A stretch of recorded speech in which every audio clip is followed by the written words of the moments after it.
Oke, halo, selamat siang, selamat sore, selamat malam, kapanpun kalian menonton video ini.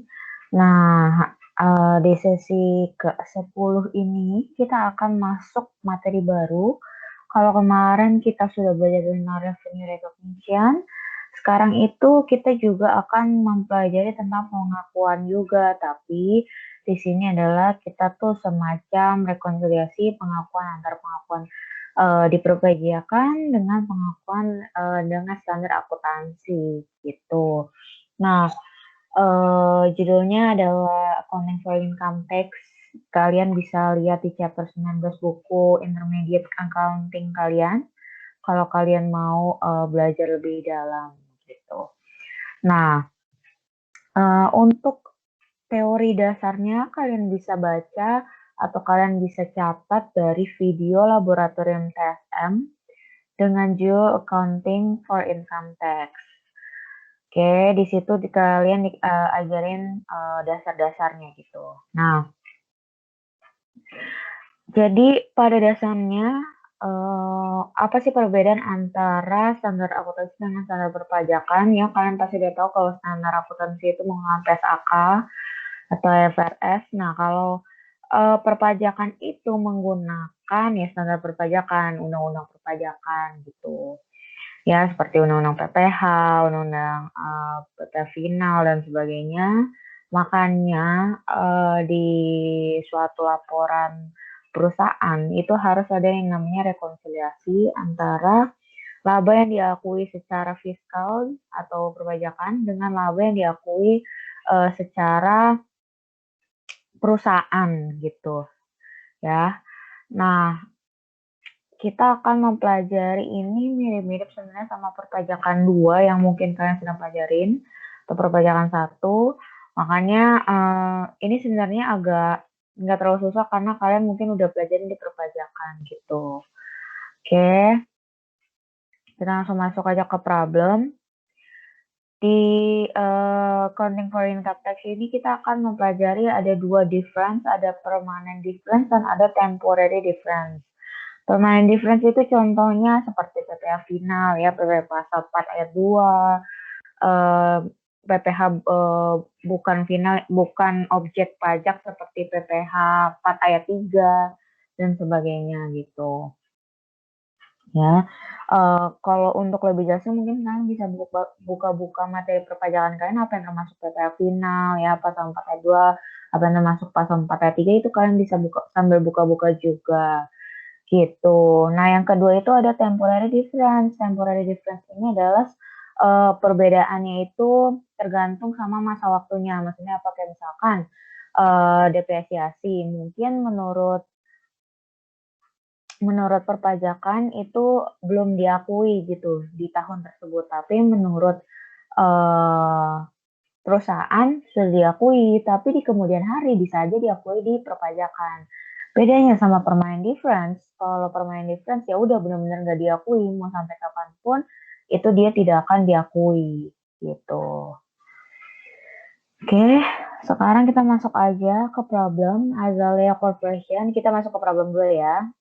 Kita masuk ke problem 2. Nah, Azalea Corporation ini melaporkan pre-tax financial income. Jadi laba perusahaannya itu sebelum pajak itu 100.000 untuk 2021. Nah, ini ada beberapa info-info yang terkait dengan taxable income-nya gitu, karena akan mempengaruhi dari taxable income-nya dia nih gitu. Kita identifikasi satu-satu. Yang pertama nomor 1 itu ada depreciation.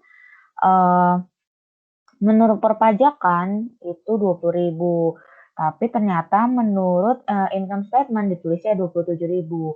Nah, karena begini berarti artinya depresiasi menurut perpajakan itu lebih rendah daripada depresiasi menurut income statement perusahaan.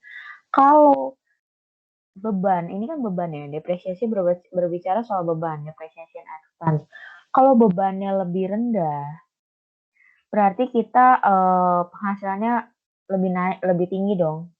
kalau bebannya perusahaan lebih rendah atau beban perusahaan berkurang, berarti penghasilan kita lebih tinggi dong. Nah, itu yang akan disebut dengan deferred tax asset. Kalau dia mengurangi beban perusahaan, mengurangi beban perusahaan ya, dan menambah penghasilan perusahaan itu akan dinamakan deferred tax asset, dan sebaliknya kalau dia menambah beban perusahaan dan mengurangi penghasilan atau income perusahaan. Ya kalau nambah beban kan pasti income-nya berkurang lah ya. Nah itu akan dinamakan deferred tax liability. Gitu. Ya gampangnya kalau aset, deferred tax asset, aset kenalnya ya udah berarti itu nambah income. Kalau deferred tax liability, liability itu mengurangi income perusahaan gitu. Oke, makanya ini kita akan masukin ke temporary difference karena depresiasi ini bisa saja di sewaktu-waktu itu diakui oleh perpajakan ya. Nah, itu kita akan masukin deferred tax asset seperti yang aku tadi bilang karena perbedaan 7.000 ini atau 20.000 dengan 27.000 kan selisihnya 7.000 ya. Itu akan menambah income perusahaan. Istilahnya kayak bebannya ini lebih rendah gitu. Yang harusnya diakui di perpajakan bebannya tuh lebih rendah dari yang seharusnya. Karena beban rendah, maka akan menambah penghasilan dan masuk aset atau deferred tax asset gitu. Kalau kalian kurang paham bisa diulang-ulang terus ya. Oke, nomor 2, the company has estimate. Jadi dia tuh estimasi 18.000 ini sebagai uncollectible cost receivable, uncollectible AR nih di akhir 2021. Nah, ternyata yang udah di written off itu 1/3 atau 1/3 itu udah dihapus. Jadi hapus udah di written off pada 31 Desember 2021. Nah, perpajakan terkait BDE ya BDP expense itu perpajakan hanya mengakui yang benar-benar sudah dihapus atau tak tertagih.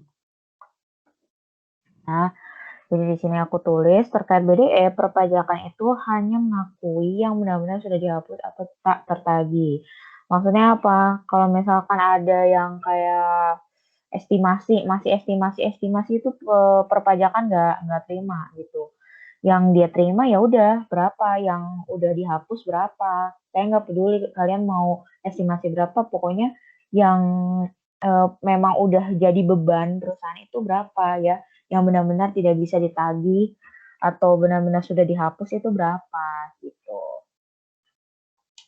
Oke, makanya di sini perusahaan akan mengakui 1/3 of written off-nya aja.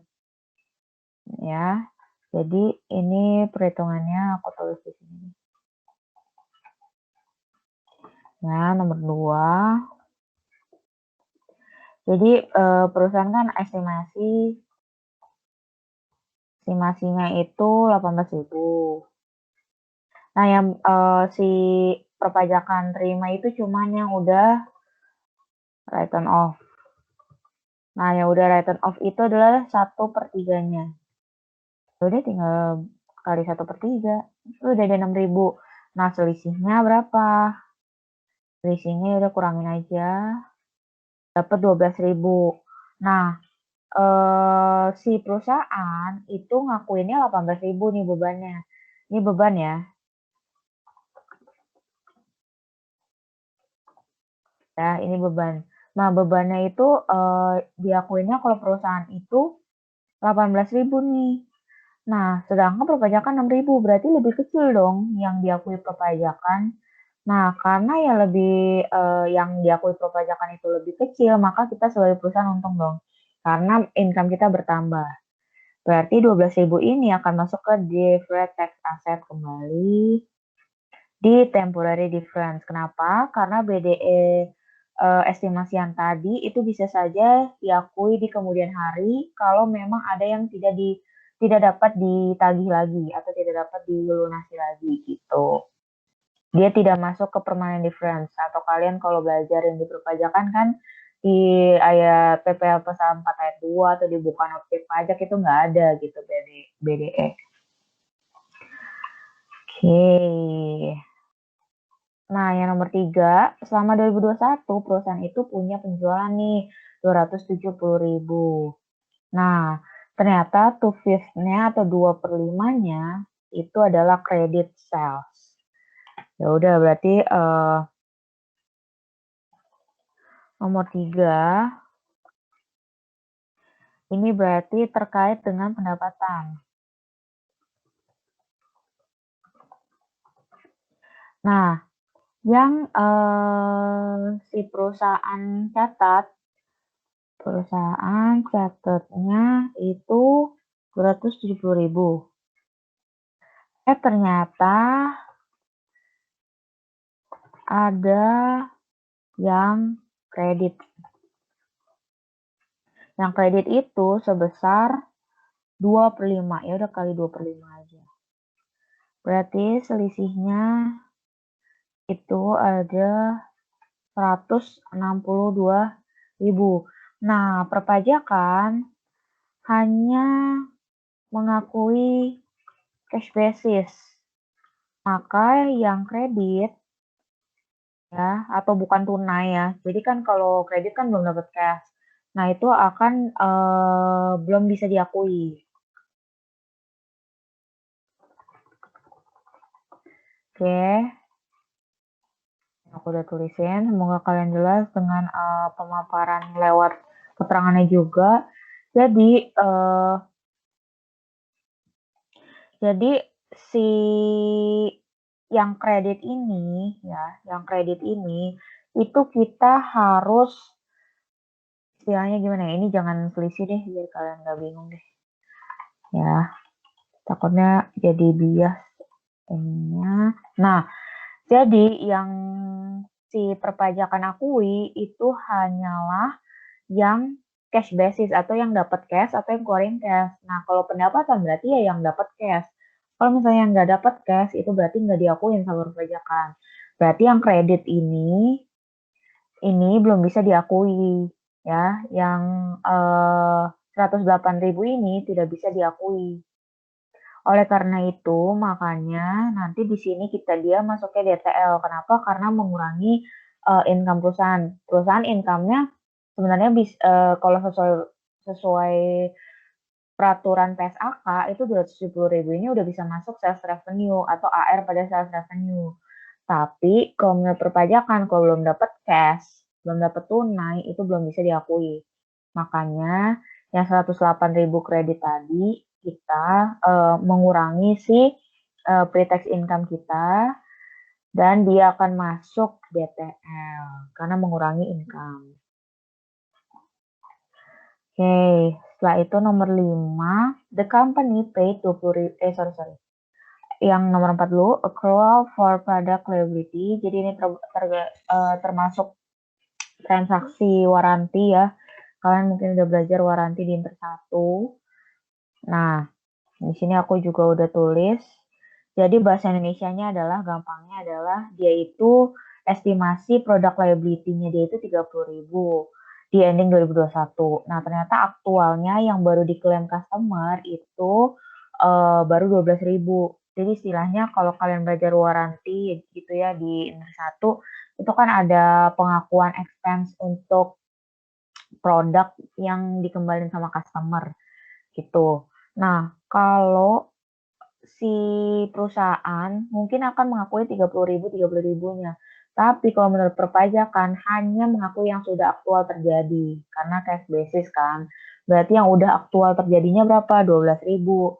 Ya, jadi di sini aku tulis jadi harusnya kewajiban yang dikurangi 30.000, tapi customer baru klaim 12.000. Nah, berarti selisihnya kan 18.000 ya, 30 kurang 12. Nah, itulah yang akan kita keluarin dulu karena dia belum jadi beban. Makanya nanti 18.000-nya kita masuk DTA. Kenapa? Karena bebannya perusahaan itu berkurang. Yang harusnya udah diakuin perusahaan 30.000, tapi menurut perpajakan baru bisa diakui 12.000. Makanya 18.000 selisihnya itu akan mengurangi beban dan menambah income atau menambah pre-tax income. Makanya dia masuk ke deferred tax asset. Terus pada nanya, Ci, kenapa sih kita harus masukin detail-detail ini gitu? Karena nanti akan masuk ke entry-nya. Nanti kan perusahaan juga akan jurnal gitu. Ya. Nah, untuk DTL itu permanent difference tidak ada DTL, makanya cuma ada di temporary difference saja. Oke, setelah itu kita masuk ke nomor 5. The company paid 20.000 di muka untuk sewa bangunan pada 1 Agustus 2021 untuk 2 tahun. Nah, kalau si siapa namanya? Si perusahaan itu kan mungkin akan mengakuinya itu nggak langsung 20.000 gitu ya. Tapi kalau si perpajakan itu akan langsung keluarin si 20.000-nya ini. Kenapa? Karena kan cash basis. Makanya pas paid 20.000 di Agustus 1 2021 ya udah 20.000 udah keluar aja gitu. 20.000-20.000-nya. Gitu. Jadi istilahnya kayak apa ya? Istilahnya kayak karena dia cash basis, ketika uang keluar saat itu berapa, ya udah itu yang harus dicatat gitu. Makanya di sini dia building rent-nya masuk minus 20.000 karena dia mengurangi si pre-tax income. Bebannya kan bertambah ya. Nah, untuk permanent difference tidak masuk ke detail-detail ya. Jadi tidak ada pengklasifikasian detail-detail di permanent difference. Oke, sekarang ini template-nya begini aja kalian bikinnya. Nah, untuk yang pre-tax income 100.000 ini itu kalian bisa masukin dari soal yang tadi awal ya. Yang 100.000 ini ya, yang pre-tax financial income. Nah, habis itu kalau yang minus ya udah tinggal dikurang. Habis itu ini kalian tambahin aja semua ya. Yang harus memang dikurangin dikurang, tambahnya ditambah. Nah, tadi kan udah dikurang, terus habis itu kurang lagi, dan ternyata taxable income yang boleh diakui itu hanya 9.000. Nah, kalian bisa bikin coret-coretan terpisah untuk bisa menghitung detail-detail dan detailnya. Nah, detailnya itu kalian tambahin aja semua yang DTA. Detailnya kalian ambil aja yang DTL. Oke, nah untuk entry-nya ini biasanya akan selalu begini sih. Ya, kecuali nanti ada mungkin soal yang aneh-aneh, tapi nanti aku akan infoin kalau ada soal yang beda. Nah, untuk sementara, ya memang kayak begini. Untuk income tax expense itu pastinya kalian ngambil dari pre-tax income setelah dikurang permanent difference. Habis itu jangan lupa kalian kaliin dengan tax rate yang dikasih tahu soal, yaitu 30%. Kenapa? Ya karena kan ini udah ngitung income tax, bukan ngitung pre-tax income lagi. Makanya kalian harus kalikan dengan tax rate 30%. Setelah itu untuk deferred tax asset ya udah ngambil dari DTA kali 30%. Untuk income tax payable ambillah dari hasil akhir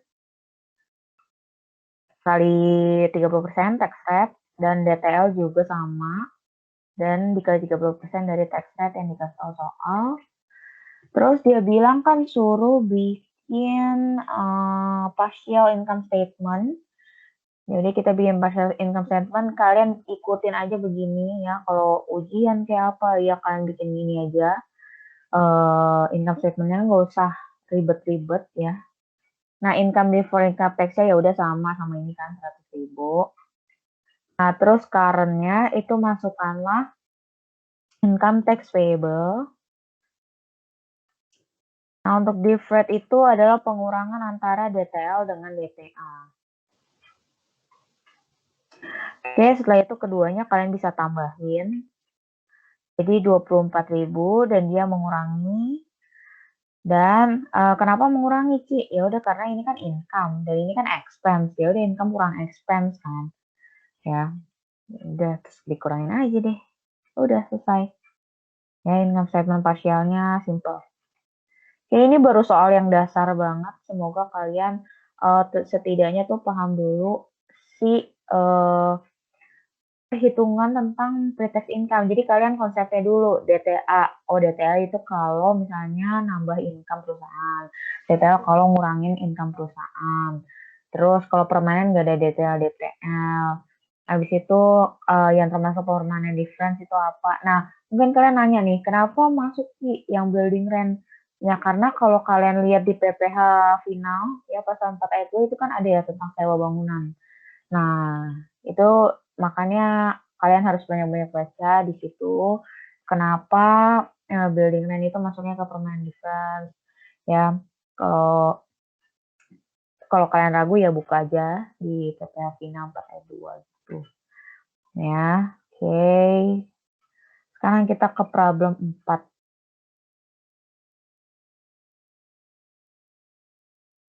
Oke. Nah, ini biasanya kalau ujian ini soalnya kayak gini nih, soal cerita dan bahasa Indonesia. Oke, jangan langsung panik kenapa panjang-panjang. Kita akan bahas satu persatu. Di sini aku udah ada catatan-catatan kecil juga, semoga akan membantu kalian. Yang pertama, oke, ini laba sebelum pajaknya kita lewatin aja dulu karena nanti kan langsung masuk ke karena langsung masuk nanti ke pre-tax income-nya ya. Langsung masuk ke pre-tax income-nya. Oke, kita masuk yang pertama. Selama tahun 2021, perusahaan melakukan penjualan secara tunai, kredit, dan cicilan. Nah, total penjualan yang terjadi itu 510 juta nih teman-teman. Nah, 510 juta bagi sebuah perusahaan besar tentu tidak semuanya tunai. Ada tunai, ada kredit, dan ada cicilan. Kalian juga sudah belajar tentang installment sales ya di Advance 1. Nah, karena dia ada ketiga ini, maka tentu sesuai perpajakan, yaitu cash basis, tidak bisa diakui semua. Dia bilang rasionya 10:5/2.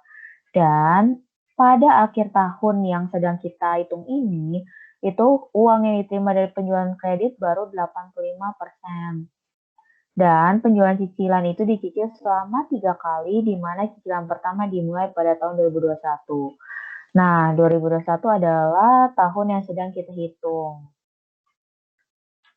Oke. Oke. Jadi kita bedah aja nih. Nah, komersial itu adalah menurut perusahaan dan fiskal itu adalah menurut perpajakan. Nah, menurut komersial tentu akan masuk semua menjadi revenue. Karena ya meskipun dia tunai kredit, kalau kalian jurnal kan pasti jadinya revenue juga kan di kreditnya. Nah, kalau menurut fiskal yang adalah cash basis tentu tidak bisa seperti itu. Nah, kita langsung bedah aja nih si tunai berapa, si kredit berapa, si cicilan berapa. Pertama tunai. Dapatnya dari mana? 510 juta dikali dengan rasionya yaitu 10/17 atau 10 tambah 5 tambah 2. Oke, begitu juga sampai si kredit dan juga cicilan ya, ikutin rasionya aja. Untuk kalian sudah sering ya menghitung dengan rasio. Nah, setelah itu untuk yang fiskal, masukkanlah yang pertama. Yang pertama nih adalah yang tunai dong pasti. Karena kalau kita jurnal tunai kan berarti dapat cash. Nah, yaudah kita masukin. Yang kedua adalah kreditnya, tapi kredit yang sudah dibayar. Nah, dia bilang yang sudah dibayar itu adalah 85%. Jadi kita kali aja 85%. Terus cicilannya diakui juga mana sih? Ya diakui yang sudah dilakukan pembayaran cicilannya. Yaitu dia bilang cicilan pertama dimulai pada tahun 2021. Berarti 1 kali cicilan aja yang dimasukin. Karena dia bilang cicilan pertama kan. Berarti cicilan pertama aja dimasukin. Terus caranya gimana sih? Ya udah 60 jutanya kita bagi dengan 3. Nah, terus dapat detailnya dari mana nih? dapat DTL-nya adalah setelah kita selisihin kan ada 62,5. Nah, kenapa ini masuk DTL? Karena menurut perusahaan tuh pendapatannya tuh udah segini. Tapi menurut perpajakan tuh segini, lebih rendah dong pendapatannya. Karena income-nya lebih rendah, makanya akan masuk ke DTL. Karena dia mengurangi income. Makanya nanti pas masuk nanti DTL di sini kalian namain sales aja juga nggak apa-apa. Sebesar 62,5 dan dia minus ya, karena mengurangi. Oke, di sini aku juga udah tulis yang boleh diakui perpajakan adalah yang tunai, kredit yang udah dibayar, dan cicilan yang sudah lewat. Oke, sekarang kita masuk ke nomor 2. Nomor 2 itu terdapat biaya entertainment yang tidak memiliki daftar normatif. Di sini aku udah tulis langsung bahwa yang diakui perpajakan adalah yang memiliki daftar nominatif. Karena itu, komersil nanti akan diakui sebagai entertainment expense, namun sebagai perpajakan, dia tidak mengakui apa-apa. Kenapa? Karena tidak memiliki daftar nominatif. Karena itu selisihnya akan sebesar sama ya, karena 0. Nah, 15 juta ini nanti akan masuk ke permanent difference. Kenapa? Kalian bisa lihat di PPH final tentang entertainment expense ya, atau bukan objek pajak, aku agak lupa, tapi pokoknya itu dia itu termasuk ke yang final gitu, yang permanent difference. Ya, kalian bisa cek. Oke. Kita akan masuk ke yang nomor 3. Nah, untuk yang nomor 3, itu kendaraan yang diperoleh pada 21 Juli 2020 dengan harga perolehan 90 juta, terus disusutkan dengan saldo menurun berganda selama 5 tahun. Akan tetapi, menurut perpajakan, kendaraan tersebut harusnya masuk ke dalam golongan 1 nih.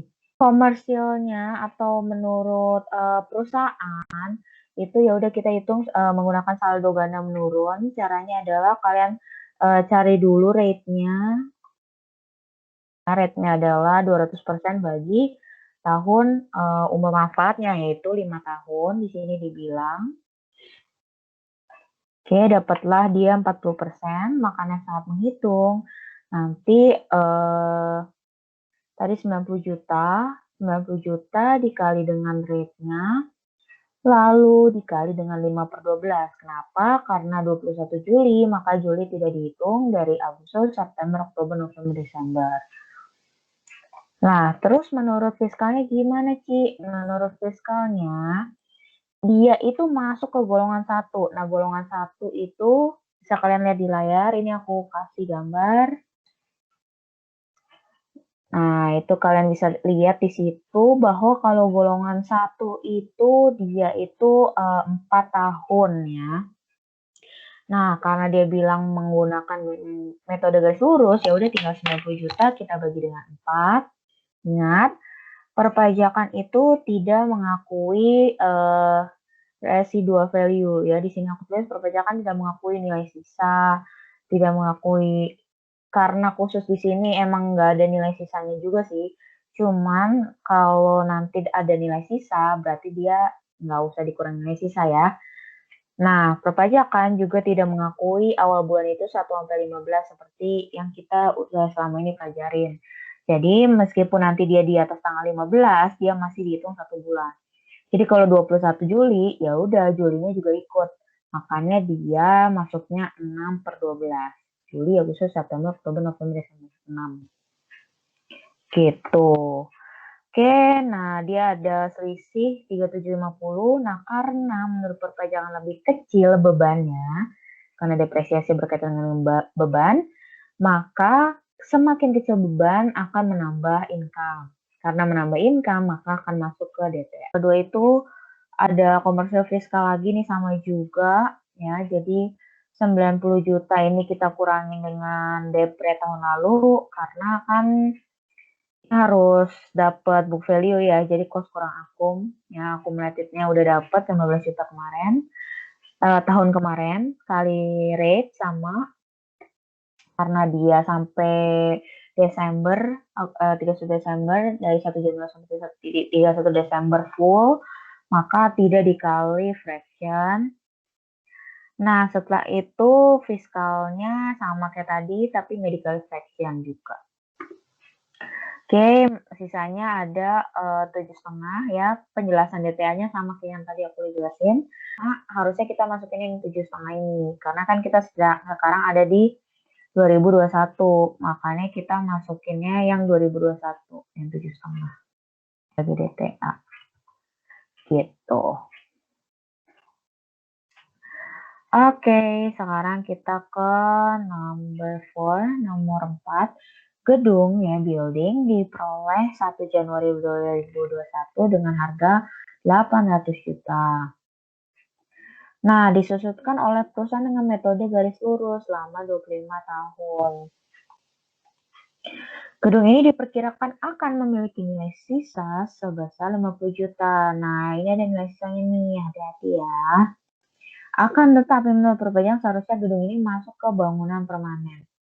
Oke, aku masukin lagi picture-nya. Ting. Oke, kalian bisa lihat di situ kalau bangunan permanen itu adalah berapa tahun.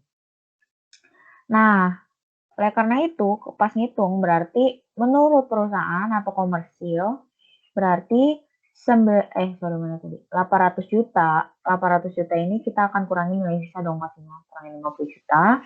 Kita bagi dengan umur manfaatnya 25. Oke, karena dari 1 Januari 2021 maka nggak ada fraction year karena 1 tahun full.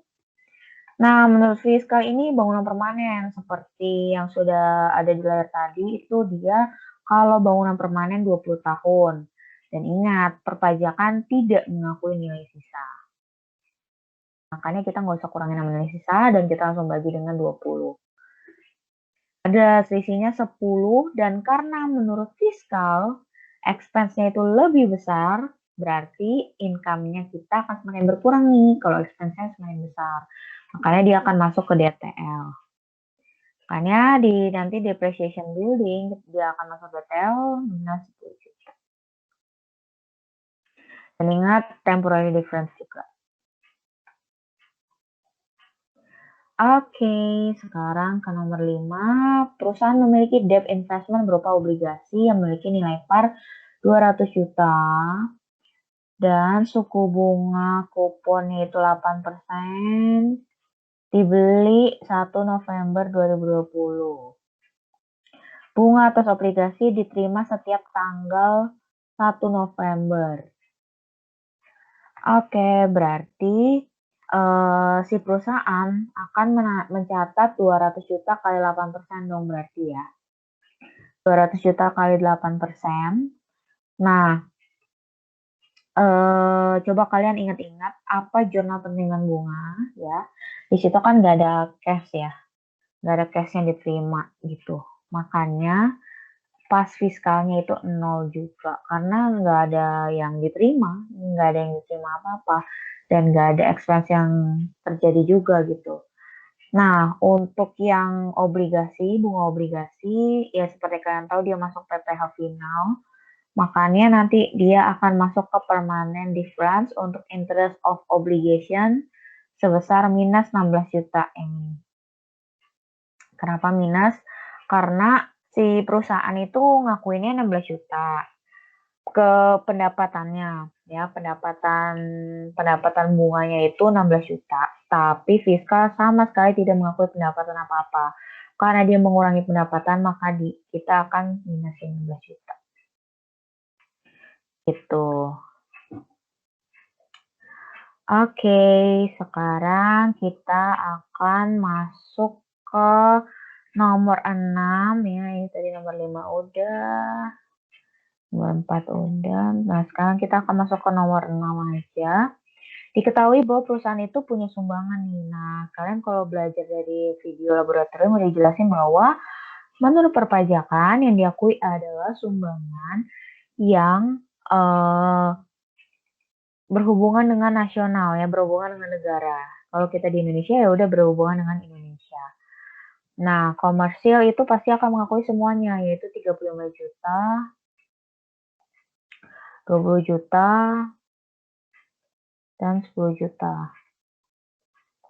Ya, sebagai expense. Tapi yang diakui fiskal itu adalah yang berhubungan dengan nasional aja, berarti ini nasional, bencana nasional.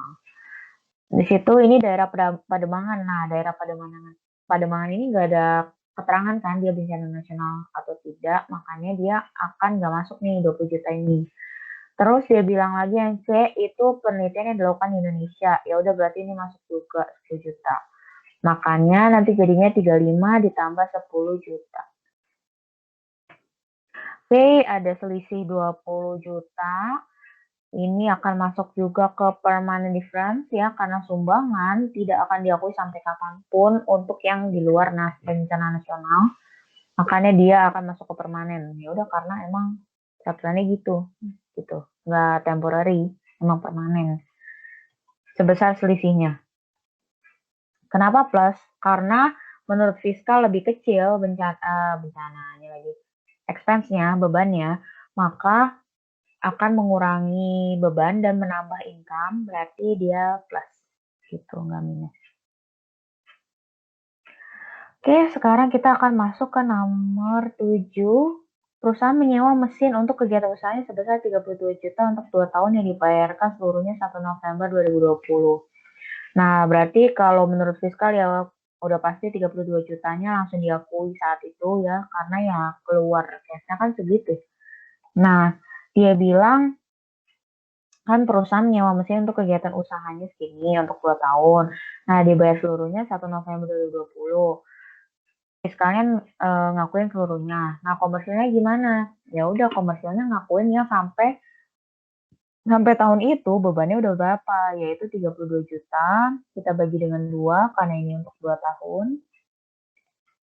Kita kali dengan 2/12 dari November dan Desember gitu.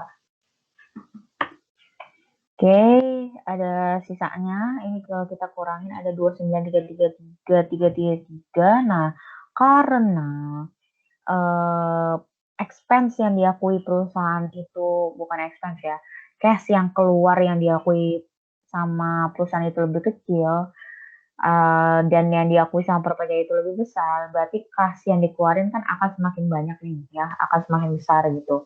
Nah, itu akan mengurangi income, makanya dia masuk ke DTL. Oke, nah setelah udah dapet nih 29.333 ini, itu kan dia sebagai DTL. Nah, ternyata ini kan baru 2020 ya, baru 2020 nih yang kita hitung nih. Nah, 2021-nya gimana? 2021-nya, ya kita hitung lagi. 2021-nya menurut komersil berarti kan 16 juta ya, atau 32 juta bagi 2, dan dia keseluruhan ya karena 1 tahun. Nah, kalau fiskal kan udah nggak ngakuin apa-apa, karena kan tadi 32 jutanya udah diakuin di awal. Berarti ada sisa, ada selisih 16 juta. Nah, 16 juta ini meskipun si fiskalnya ini nggak ngakuin apa-apa, berarti bebannya kan kosong ya. Bebannya istilahnya kayak harusnya itu DTA kan, karena bebannya kan nggak ada nih. Berarti perusahaan harusnya nambah income. Tapi jangan salah, asumsinya nggak kayak gitu, karena sebelumnya itu DTL, berarti nanti dia akan tetap masuk DTL, tapi minus. Makanya dia ada tanda minusnya. Jadi dia akan tetap masuk DTL, tapi minus. Gitu. Maksudnya apa? Dia akan masuk ke perhitungan DTL, tapi akan mengurangi. Jadi nanti dia akan masuk ke perhitungan DTL, tapi mengurangi si komplotan DTL-nya ya, kumpulan DTL-nya, bukan mengurangi income ya. Jadi nanti pas kalian ngitung DTL yang keseluruhan nih, dia akan mengurangi. Contohnya ya. Nih. Jadi kan kalian kan tambahin yang kurang-kurang sama kurang. Nah, si plus ini kan nanti otomatis akan mengurangi si komplotan DTL-nya itu. Itulah. Istilahnya gitulah. Jadi dia mengurangi tapi bukan mengurangi pre-tax income maksudnya, tapi mengurangi si kumpulan DTL-nya gitu. Kalau kalian bingung, kalian bisa tanya aku langsung aja ya, biar aku jelasin ulang. Oke, tapi semoga sih kalian udah paham ya. Sekarang kita ke nomor 8, perusahaan juga memiliki mesin yang nggak terpakai lagi nih, sehingga 1 Maret 2021 perusahaan menyewakan mesin tersebut ke pihak ketiga. Nilai kontrak 15 juta untuk 1 tahun, di mana perusahaan telah menerima seluruhnya. Berarti otomatis fiskalnya seluruhnya, yaitu 15 juta. Ya, gampangnya gitu. Karena cashnya berarti udah dapat semua 15 juta gitu. Nah, terus menurut perusahaannya berarti 15 juta kita bagi dengan 12 ya, karena 1 tahun 15 juta untuk 1 tahun, dan kita itu udah lewat berapa bulan dari 1 Maret 2021 kita hitung sampai 31 Desember. Itu berarti ada 10 bulan ya, atau kalian bisa aja sebenarnya kali 10 per 12 juga nggak apa-apa, terserah ya. Oke, kalau diselisin itu ada 2,5, dan karena si fiskalnya itu mengakui pendapatan ini berarti ya, karena kan kita nyewain mesin ke orang, berarti kita yang dapat pendapatan. Nah, karena kita dapat pendapatan yang lebih besar, makanya itu akan menambah income kita, makanya dia masuk ke DTA gitu ya. Dia akan masuk ke DTA sebagai rent revenue 2,5 juta. Dan temporary juga ya. Oke, 2 nomor lagi nih teman-teman, semangat nih. Nah, nomor 9, perusahaan mencatat BDE sebesar 570.000 untuk tahun 2021, di mana perusahaan menggunakan metode allowance of percentage of receivable. Nah, 5% untuk pencatatan piutangnya. Namun, ternyata ada yang udah di write off nih, sebesar 1,250. Diketahui juga bahwa terdapat koreksi positif BDE. Berarti di tahun lalu itu ada koreksi positif. Kalau koreksi positif kan berarti nambah income. Nambah income berarti DTA. Nah, berarti tahun sebelumnya itu DTA. Tahun sebelumnya itu DTA. Nah, berarti nanti di tahun sekarang itu udah pasti DTA, tapi kita harus tahu dulu DTA-nya minus sama plus nih. Ya, komersial akan mengakui 570 juta BDE. Fiskal akan mengakui yang benar-benar terjadi. Seperti yang problem sebelumnya yang aktual ya. Jadi 1,250 yang diakui. Nah, ada selisih 680 nih. Nah, karena fiskalnya lebih besar, expense-nya lebih besar, berarti dia akan mengurangi income, tapi tidak masuk DTL. Kenapa? Karena tahun sebelumnya itu DTA, sesuai dengan soalnya. Tahun sebelumnya itu BDE itu koreksi positif, makanya dia itu masuknya nanti DTA, tapi dia minus. Jadi DTA, mana nih? BDE, DTA, tapi dia kita tandain minus.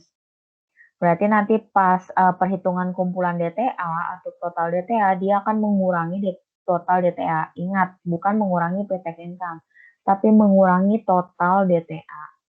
Sama kayak DTL tadi. Oke, sekarang nomor 10 ya. Kalau kecepatan tinggal diulang-ulang ya teman-teman. Nah, perusahaan membayar sebesar 54 juta untuk asuransi gedung selama 2 tahun pada tanggal 18 April 2021. Nah, berarti si fiskal udah pasti lah ya ngakuin semua karena cash basis. Di saat uang itu keluar, di saat itu juga diakui gitu, gampangnya. Nah, komersialnya aja nih yang harus kita hitung. Berarti 54 juta kita bagi dengan 2 karena 2 tahun. 2 tahun. Dan dia itu 18 April kan. Berarti Aprilnya jangan dihitung. Berarti Mei, Juni, Juli, Agustus, September, Oktober, November, Desember. Berarti 8 bulan per 12. Nah, expense yang udah diakui perusahaan segini. Expense yang diakui perpajakan segini. Berarti expense-nya gedean perpajakan. Karena expense-nya lebih gede perpajakan, maka dia akan mengurangi income. dan dia akan masuk ke DTL sebesar selisihnya 36 juta. Oke, nanti dia masuk insurance expense DTL 36 juta. Oke deh, aku gedein dulu. Nah, untuk pre-tax income tadi udah dapat dari soal yang atas 120 juta ini. Nah, terus yang ini tadi ya sesuai dengan yang hitungannya di sini. Yang tadi kita udah bahas. Oke. Ya. Terus ini sama juga nih kalian tambahin aja, terus kalian kurangin. Ya juga kalian tambahin, kalian kurangin, dapat taxable income, kalian jumlahkan keseluruhan DTA, jumlahkan keseluruhan DTL. Kalian masukkan entry-nya sama nih, jurnalnya sama kan ya? Jurnalnya nih sama nih. Ya. Untuk income tax expense berarti dari pengurangan pre-tax income dengan permanent difference. Ya, dikali dengan tax rate-nya berapa tadi? Belum nih tax rate-nya. Oh, tarif pajak yang berlaku itu 25%, teman-teman. Berarti kali 25%, DTA berarti ya jumlah DTA kali 25%, DTL juga ya. Terus untuk income tax payable berarti dari taxable income kali 25%. Oke, untuk partial sama juga ininya. Nah, untuk ini sama ambil dari pre-tax income. Untuk current ngambil dari si income tax payable. Nah, untuk ini juga DTL kurang DTA. Kalian tambahin dan itu akan mengurangi si income before income tax. Oke deh, selesai deh. Nggak terlalu susah kan? Yang penting kalian itu paham dulu konsepnya gitu. Oke, terima kasih udah menonton video ini. Mohon maaf jika masih ada salah kata dari aku. Semoga kalian itu rajin diulang-ulang supaya kalian tuh paham gitu. Karena kalau satu kali denger doang pasti nggak, ya mungkin belum mudeng gitu. Mungkin ada yang udah mudeng, mungkin ada yang belum mudeng. Nah, biar kalian lebih ngotok lagi di kepala, ya kalian ulang-ulang gitu. Oke, terima kasih dan kalian bisa tanya di Meet ya, kalian join aja Meet-nya untuk tanyakan langsung ke aku yang belum paham, aku akan jelasin sejelas-jelasnya pokoknya. Oke, terima kasih semuanya. Jangan lupa dicatat satu problem. Oke, dadah semuanya.